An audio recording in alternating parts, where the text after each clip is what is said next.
বাবার প্রেমে গাও গান, জ্ঞান রত্ন নাও তুলে, দুঃখ সব যাও ভুলে, এসো করি মন্থন, ছিড়বে মায়ার বন্ধন।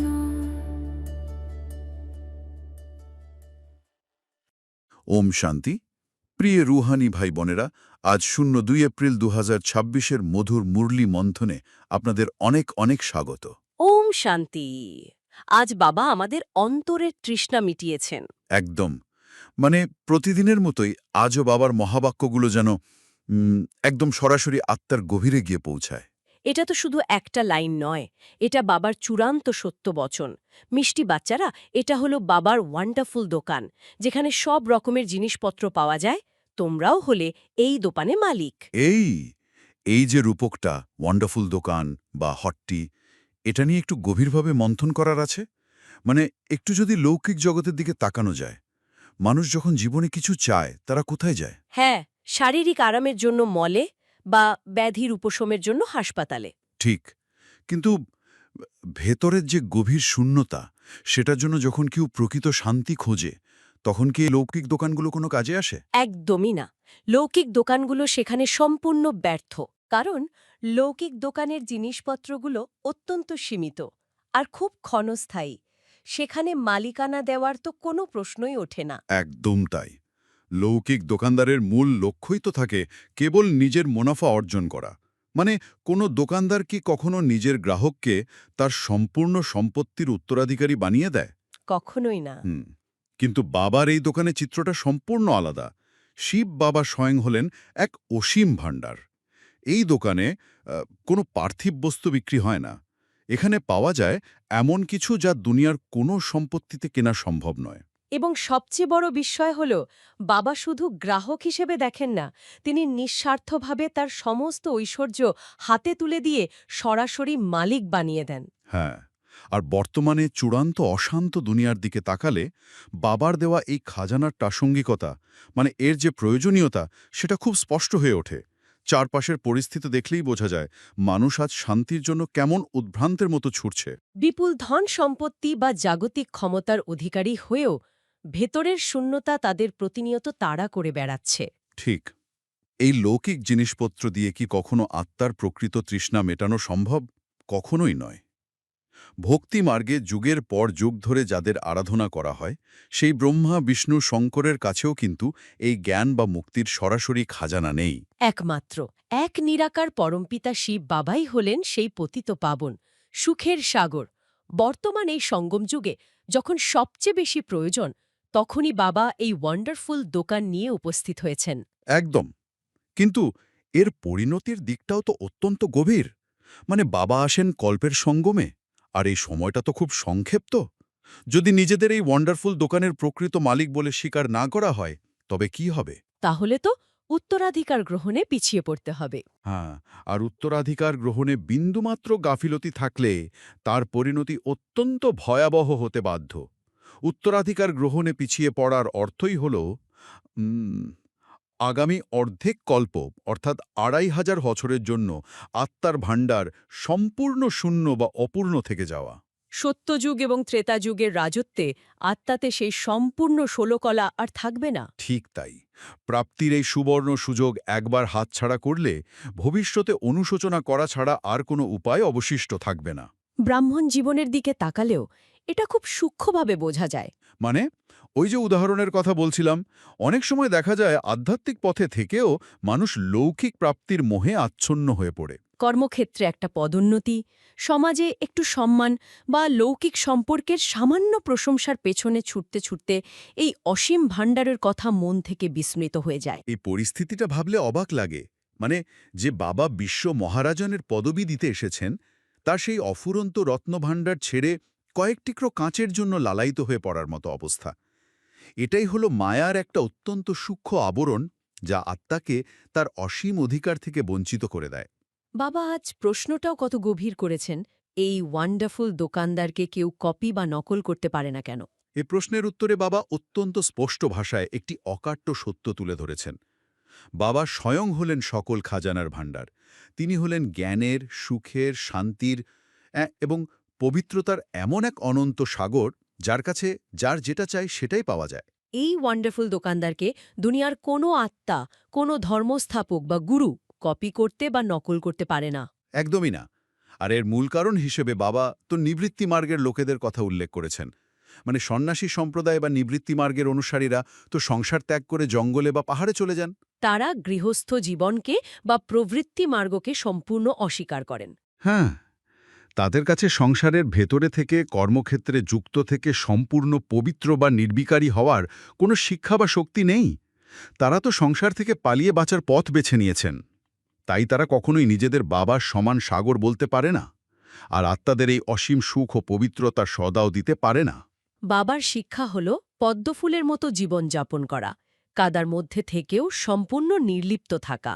ঠিক, কিন্তু শুধু এই উত্তরটুকু জেনে রাখাই তো যথেষ্ট নয়। এর পেছনে একটা অত্যন্ত শক্তিশালী যুক্তি বা বিধি কাজ করছে। সাগরের সন্তান হিসেবে প্রতিটি আত্মাকেও তো মাস্টার সাগর হতে হবে, তাই না? বাবার কাছ থেকে জ্ঞান, গুণ ও শক্তির রত্নগুলো গ্রহণ করে সেগুলোকে শুধু নিজের মধ্যে সযত্নে আটকে রাখলে চলবে না। একদম সঠিক।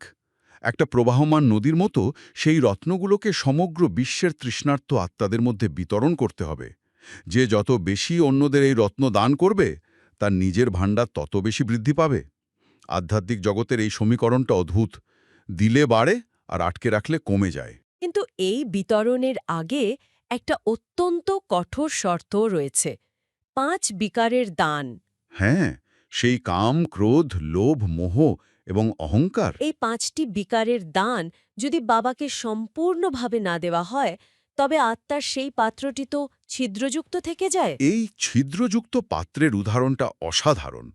মানে একটা পাত্রে যদি ছিদ্র থাকে, সেখানে যতই পবিত্র জল ঢালা হোক না কেন, তা কি বেশিক্ষণ ধরে রাখা যায়? যায় না। বিকারগ্রস্ত আত্মাতে বাবার দেওয়া সুখ ও শান্তির রত্ন বেশিক্ষণ স্থায়ী হয় না। একদম তাই।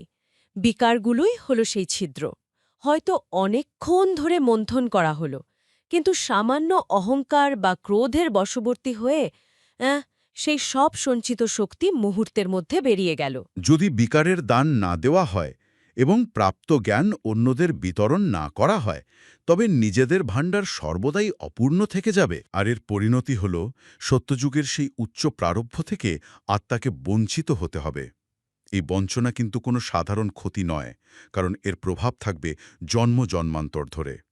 তাই পাত্রের সমস্ত ছিদ্র বন্ধ করে বাবার সমান মাস্টার সাগর হয়ে ওঠাটাই হল বর্তমান সময়ের সবচেয়ে বড় পুরুষার্থ। বাবা যখন এই স্মরণ আর প্রতিজ্ঞার ব্যাপারে বলেন, তখন বোঝা যায় উনি আমাদের কত স্নেহ করেন। সত্যি তাই। বাবার এই মহাবাক্যগুলো বিশ্লেষণ করলে মানে অসীম প্রেমের এক অপূর্ব চিত্র ফুটে ওঠে। বাবা একটা অত্যন্ত সাধারণ কিন্তু হৃদয়স্পর্শী লৌকিক উদাহরণ দিয়েছেন। কন্যা যখন বিবাহ করে, তখন সে তার পতিকে বা নতুন সংসারকে কখনো ভোলে না। ঠিক, তার স্মৃতিতে সর্বদা তার পতির রূপ জাগরুক থাকে। তাহলে পরমপিতা পরমাত্মা, যিনি এই আত্মার আদি পিতা এবং চূড়ান্ত গন্তব্য, তাকে কেন ভুলে যেতে হয়? আমরা তো প্রতিজ্ঞা করেছিলাম যে আপনাকে ছাড়া আর কাউকে স্মরণ করব না, আপনার সাথেই সমস্ত সম্পর্ক যুক্ত করব। হ্যাঁ, কিন্তু বাস্তবে কি হয়? মায়ার প্রভাবে সেই পবিত্র প্রতিজ্ঞা বারবার বিস্মৃতির অতলে তলিয়ে যায়। এখানে আমাদের একটা অত্যন্ত গভীর মনস্তাত্ত্বিক এবং আধ্যাত্মিক পার্থক্য বুঝতে হবে। জ্ঞানের সহজতা বনাম স্মৃতির পরিশ্রম। একদম।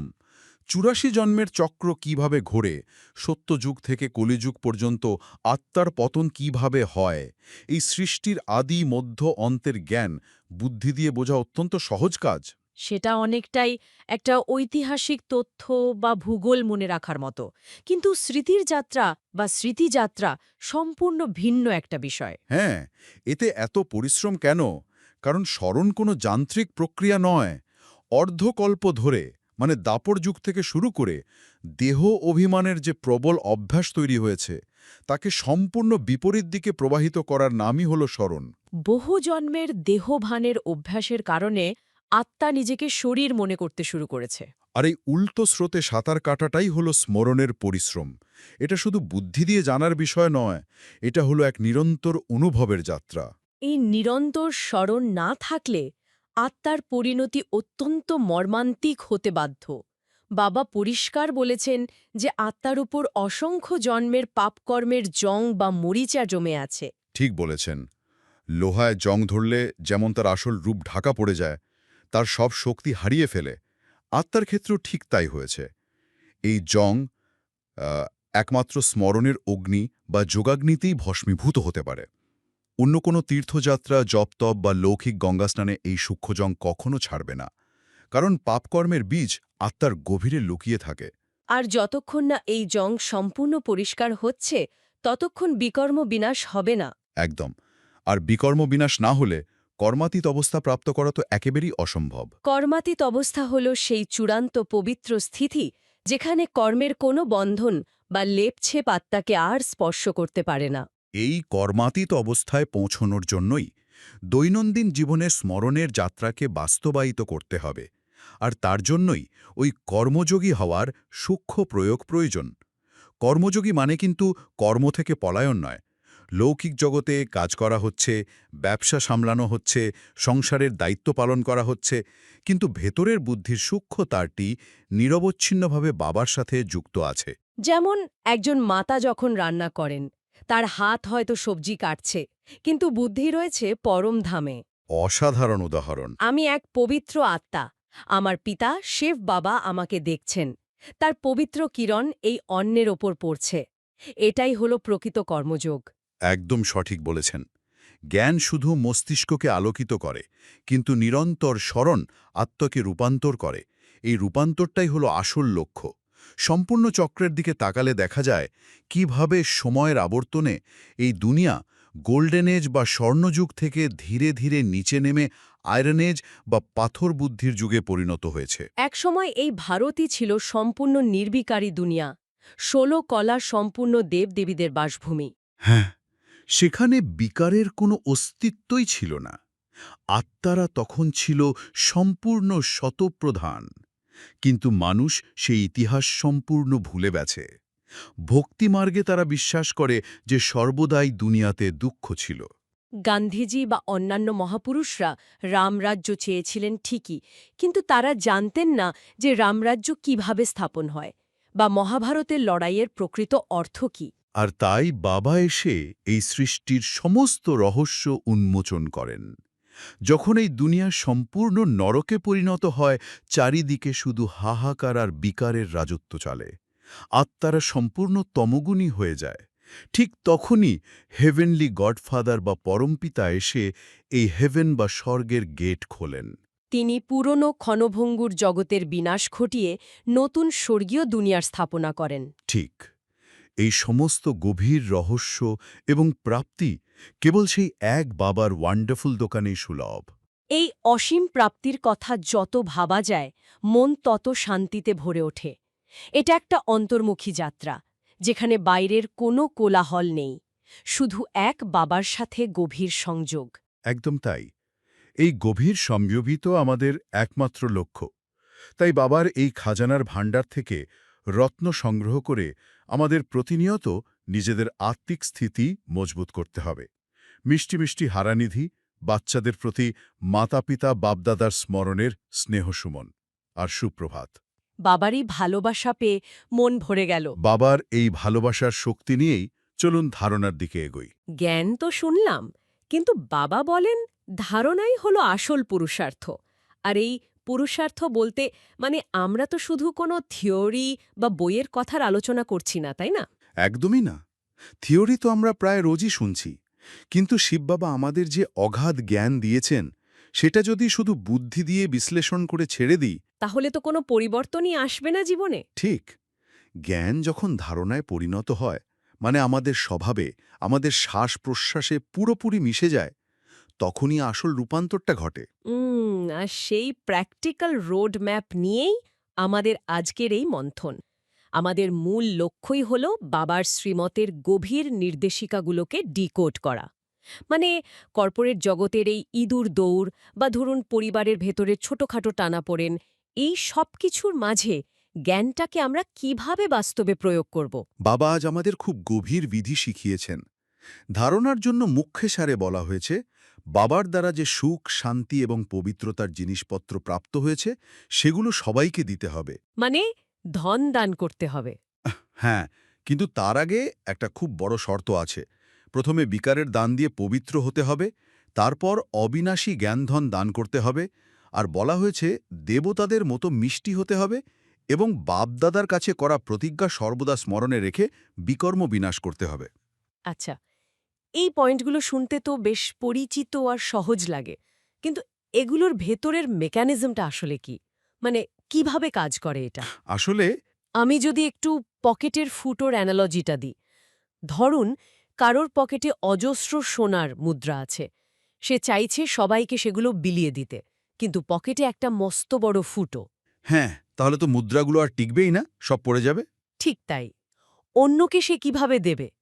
আমাদের ভেতরের এই ফুটোটা হল রাগ, অহংকার বা লোভ নামক বিকার।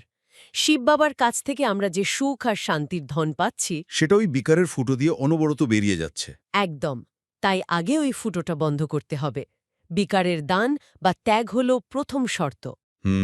আর এই বিকারের দান দেবার মনস্তাত্ত্বিক দিকটা খুব ইন্টারেস্টিং। ধরুন আপনি কাউকে কোনো কিছু দান করলেন, এরপর কি সেটার উপর আপনার আর কোনো অধিকার থাকে? না, একদমই না। ঠিক তেমনি বিকারগুলোকে বাবার কাছে দান করে দেওয়ার পর আমরা আর বলতে পারি না যে আমার খুব রাগ হচ্ছে বা আমার ইগোতে আঘাত লেগেছে। কারণ ওই রাগ বা অহংকারের মালিক তো আমি আর নই। হ্যাঁ, ওটার উপর তখন আর আমার কোনো অধিকারই নেই। কিন্তু ধরুন প্র্যাকটিক্যাল দুনিয়ায় অফিসে একটা ভীষণ কম্পিটিটিভ পরিবেশ, কাজের প্রচণ্ড চাপ, সেখানে কোনো কলিগ হয়তো বারবার ডেডলাইন মিস করছে বা অসহযোগিতামূলক আচরণ করছে, তখন আমি যদি আমার রাগ বা বিরক্তি দান করে দিই, মানে আমি কি তাহলে একটা দুর্বল মানুষে পরিণত হব না? মানুষ তো তখন আমাকে সহজেই ব্যবহার করবে। এটা একটা খুব ক্লাসিক কনফ্লিক্ট। অনেকে এটা অনুভব করেন। কিন্তু বিকার দান করা মানে নিষ্ক্রিয় হয়ে যাওয়া বা অন্যায় মুখ বুঝে মেনে নেওয়া, এটা একেবারেই নয়। তাহলে বিষয়টা ঠিক কি দাঁড়ায়? শান্তি বজায় রাখা আর একটা ডোরম্যাট বা পদদলিত হওয়ার মতো অবস্থায় চলে যাওয়ার মধ্যে পার্থক্যটা কি? বিষয়টা হলো পরিস্থিতিকে সম্পূর্ণ অবজেক্টিভলি দেখার ক্ষমতা অর্জন করা। মানে খেয়াল করে দেখবেন, আমরা যখন রেগে যাই তখন কি আমাদের লজিক কাজ করে? না, তখন তো শুধু ইমোশনই কাজ করে, বুদ্ধি কাজ করা বন্ধ করে দেয়। একদম। আমরা তখন সমস্যার সমাধানের বদলে ওই মানুষটার ওপরই পার্সোনাল অ্যাটাক করে বসি। কিন্তু বাবার শ্রীমত অনুযায়ী যখন আমরা বিকারের দান দিই, তখন আমরা আমাদের বুদ্ধির উপর থেকে ইগো বা অহংকারের পর্দাটাকে সরিয়ে ফেলি। ও আচ্ছা, মানে তখন আর বিষয়টাকে পার্সোনাল অ্যাটাক হিসেবে না নেওয়া। ঠিক, তখন ওই কলিগের ভুলটাকে আপনি একটা প্রফেশনাল সমস্যা হিসেবে দেখবেন। ভেতরে সম্পূর্ণ শান্ত থেকে বাইরে দৃঢ়তার সাথে প্রয়োজনীয় অ্যাকশন নেবেন। তার মানে শান্ত থাকা মানে অ্যাকশন না নেওয়া নয়। একেবারেই না। বরং শান্ত থাকা মানে হলো সবচেয়ে পারফেক্ট এবং কার্যকরী অ্যাকশনটা নেওয়া। পরিস্থিতি কন্ট্রোল করার জন্য নিজের ভেতরে স্থিতি নষ্ট করার তো কোনো দরকার নেই। মানে নিজের রিমোট কন্ট্রোলটা অন্যের হাতে তুলে না দেওয়া। কিন্তু ধরুন এটা তো গেল অফিসের কথা, বাসায় বা পরিবারে তো সমীকরণটা আরও অনেক বেশি জটিল হয়ে যায়। হ্যাঁ, কারণ পরিবারের সদস্যদের কাছ থেকে আমাদের ইমোশনাল প্রত্যাশা থাকে। ঠিক তাই, সেখানে যখন কোনো মতানৈক্য হয় আর আমি হয়তো জানি যে আমিই সঠিক, তখন এই দেবতাদের মতো অসীম মিষ্টি স্বভাব নিয়ে পরিস্থিতির মোকাবিলা করা তো প্রায় অসম্ভব মনে হয়। তখন এই মিষ্টতা কিভাবে কাজ করবে? এখানেই দেবতাদের আসল বৈশিষ্ট্যের প্রসঙ্গটা আসে। দেবতাদের বলা হয় দাতা। মানে তারা শুধু দেয়? হ্যাঁ, তাদের মূল কাজই হলো দেওয়া, কোনো কিছু পাওয়ার প্রত্যাশা না করা। পরিবারে যখন মতানৈক্য হয় তখন কিন্তু আমাদের ভেতরের ওই পাওয়ারের আকাঙ্ক্ষাতেই আঘাত লাগে। মানে আমার কথা শুনছে না কেন বা আমাকে কেন সম্মান দিচ্ছে না। সাধারণ মানুষ হিসেবে এই প্রত্যাশা থাকাটা কি স্বাভাবিক নয়? সাধারণ মানুষের জন্য স্বাভাবিক, কিন্তু যারা দেবতাদের মতো হওয়ার পুরুষার্থ করছেন তাদের জন্য নয়। যখন আমরা দেবতাদের মতো মিষ্টি হওয়ার কথা বলি, তখন সেই মিষ্টতা কোনো কন্ডিশন বা শর্তের ওপর নির্ভর করে না। কেউ ভালো ব্যবহার করলে মিষ্টি থাকব, আর খারাপ করলে তেতো হয়ে যাব। দেবতাদের স্বভাব এমন হয় না। মানে পরিস্থিতি যাই হোক, সামনের মানুষটা যতই উত্তপ্ত থাকুক না কেন, নিজের ভেতরের মিষ্টতা এক চুলও কমবে না। ঠিক, কারণ সেই মিষ্টতা তো সরাসরি শিব বাবার কাছ থেকে পাওয়া আধ্যাত্মিক প্রাপ্তি থেকে আসছে। ওটা অন্যের আচরণের রিয়াকশন নয়। খুব সুন্দর বলেছেন। আর এই অসীম মিষ্টতা ধারণ করতে গেলেই তো বাপদাদার কাছে করা প্রতিজ্ঞার কথা স্মরণে রাখতে হয়, কারণ ওই প্রতিজ্ঞাই আমাদের বারবার মনে করিয়ে দেয় যে আমরা কারা। আর এই যে দেবতাদের মতো মিষ্টি হওয়া বা অন্যদের জ্ঞান ধন দান করা, এটা করতে গেলে আমাদের নিজেদের কি হিসেবে দেখতে হবে? এখানেই বাবার শ্রীমত অনুযায়ী নিমিত্ত হবার অত্যন্ত গুরুত্বপূর্ণ বিষয়টা আসে। আর এই স্থিতিতে পৌঁছানোর জন্যই আজকের বরদানটি এত বেশি তাৎপর্যপূর্ণ। বরদানে বলা হয়েছে, নিমিত্তভাবের স্মৃতির দ্বারা নিজের প্রতিটি সংকল্পের প্রতি অ্যাটেনশন রেখে নিবারণ স্বরূপ ভব। এটা শুধু বরদান নয়, এটা বাবার দেওয়া একটা বড় দায়িত্ব। একদম। এই নিমিত্ত বা ইনস্ট্রুমেন্ট হওয়ার কনসেপ্টটা আমাকে সবসময় খুব ভাবায়। ধরুন, একটা বাঁশির রূপক যদি দিই, একটা বাঁশির মেকানিজম আসলে কি? বাদক বাতাস দিলে তবেই বাঁশি বাজে। হ্যাঁ, কিন্তু বাঁশির ভেতরে যদি ময়লা বা ধুলো জমে থাকে। তাহলে তো বাদক যতই সুন্দর বাতাস দিক, সুরের বদলে একটা বেসুরো শব্দ বেরোবে। ঠিক। আর আমাদের ভেতরের ওই ময়লাটা হলো আমি করছি, আমার দ্বারা হচ্ছে, বা আমার মেধা দিয়ে কাজটা হলো এই সূক্ষ্ম অহংকার। একজন নিমিত্ত আত্মাকে ভেতর থেকে সম্পূর্ণ ফাঁপা বা খালি হতে হয়। যাতে শিব বাবার শক্তি বিনা বাধায় তার ভেতর দিয়ে প্রবাহিত হতে পারে। একদম তাই। এই ফাঁপা হওয়ার বিষয়টা খুব পাওয়ারফুল। নিমিত্তভাবের সবচেয়ে বড় শক্তি হল এটা আত্মাকে সব ধরনের মানসিক বোঝা থেকে মুক্ত করে দেয়। যখন কেউ ভাবে আমি এত বড় দায়িত্ব পালন করছি, তখন তার ভেতরে স্ট্রেস বা চাপ সৃষ্টি হয়। আর যখন এই স্মৃতি থাকে যে আমি কেবল নিমিত্ত, কর্নেবালা বাবা করাচ্ছেন, তখন আর কোনো মানসিক ক্লান্তি থাকে না। কাজের ভালো মন্দের দায়ভার সব বাবার উপর চলে যায়। কিন্তু একই সাথে এই নিমিত্ত হওয়ার দায়িত্বটা অনেক বেশি গভীর। এই গভীর দায়িত্বের জায়গাতেই আমার একটা প্রশ্ন আছে। একটা খুব কঠিন পরিস্থিতির কথা ধরুন। পরিবারে বড় কোনো সংকট দেখা দিয়েছে বা ব্যবসায় বিশাল ক্ষতি হয়েছে। হুম। এমন অবস্থায় সাধারণ মানুষের প্রবৃত্তি তো হল একে অপরকে দোষারোপ করা বা অজুহাত খোঁজা। একজন নিমিত্ত আত্মার উপর কেন এই দায় বর্তায় যে সে কোনো অজুহাত বা কারণ দেখাতে পারবে না? একজন লিডারও তো মানুষ, তারও তো সীমাবদ্ধতা থাকতে পারে। কারণ একজন নিমিত্ত আত্মা কখনোই সাধারণ জনতা বা ফলোয়ার নয়। সে হলো একটা জীবন্ত উদাহরণ। বরদানের গভীর অর্থ হল অন্য আত্মারা সবসময় নিমিত্তদের দিকেই তাকিয়ে থাকে।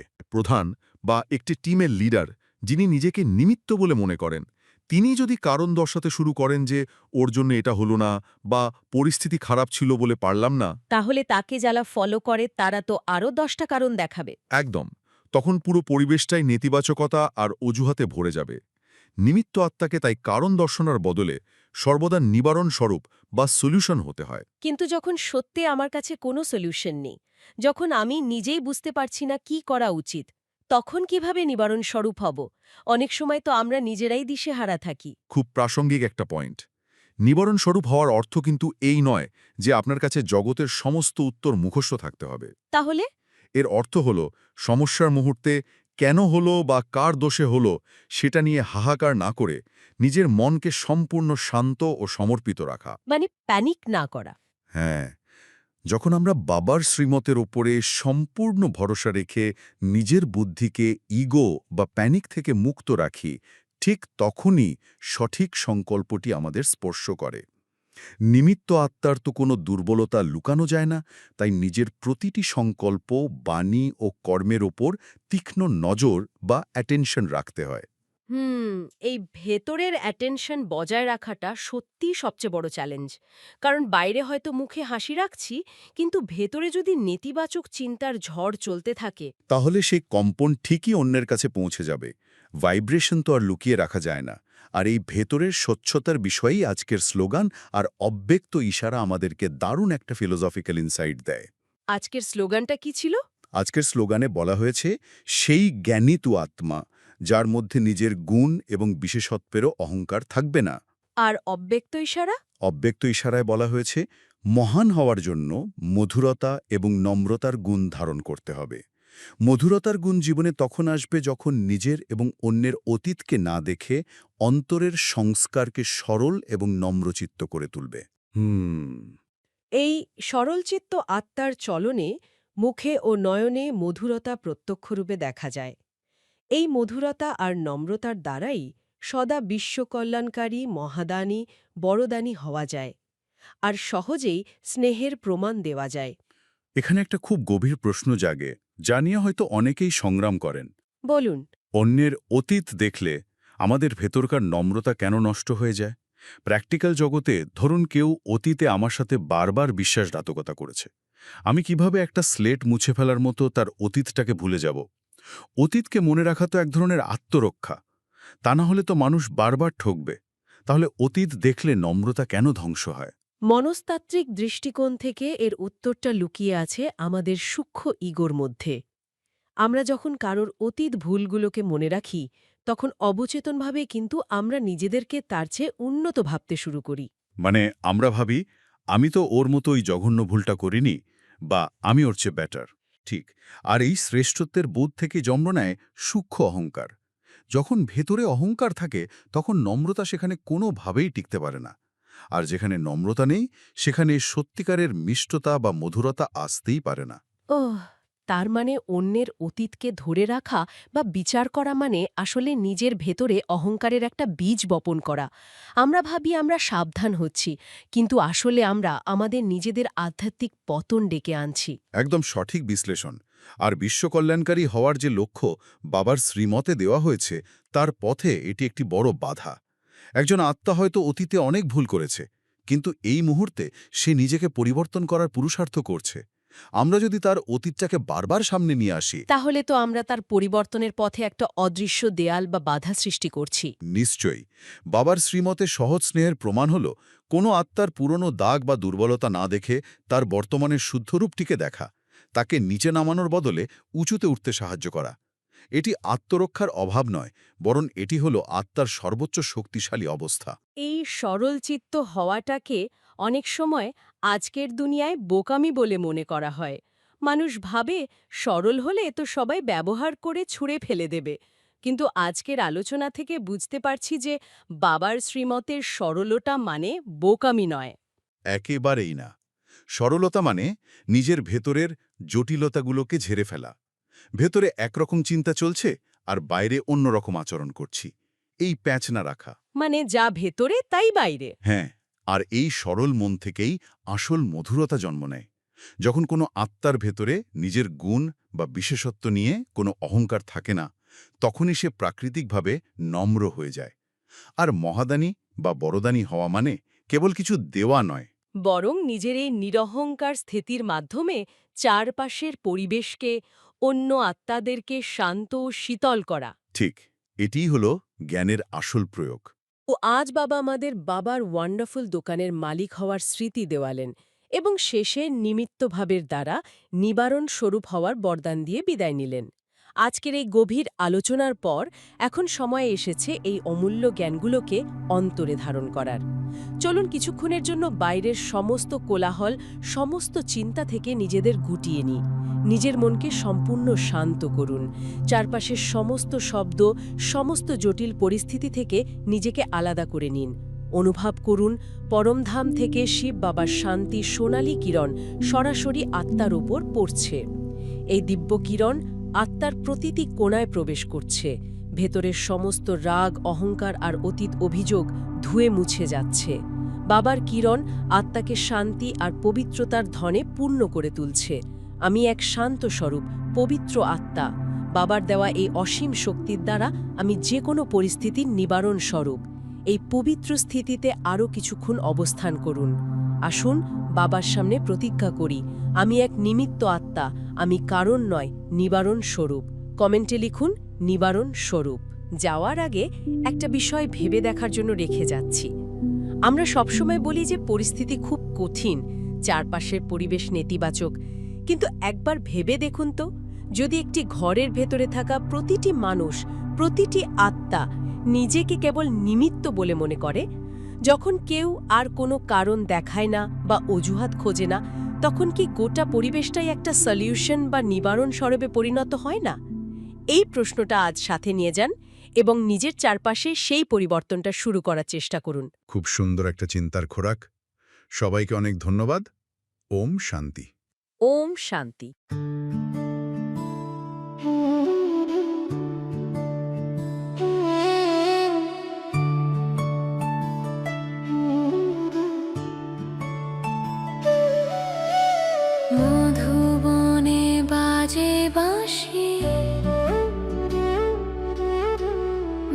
বাবা তোমায় ভালোবাসি। মুরলি শুনে জুড়ায় প্রাণ, বাবার প্রেমে গাও গান। জ্ঞান রত্ন নাও তুলে, দুঃখ সব যাও ভুলে, এসো করি মন্থন। ছিড়বে মায়ার বন্ধন।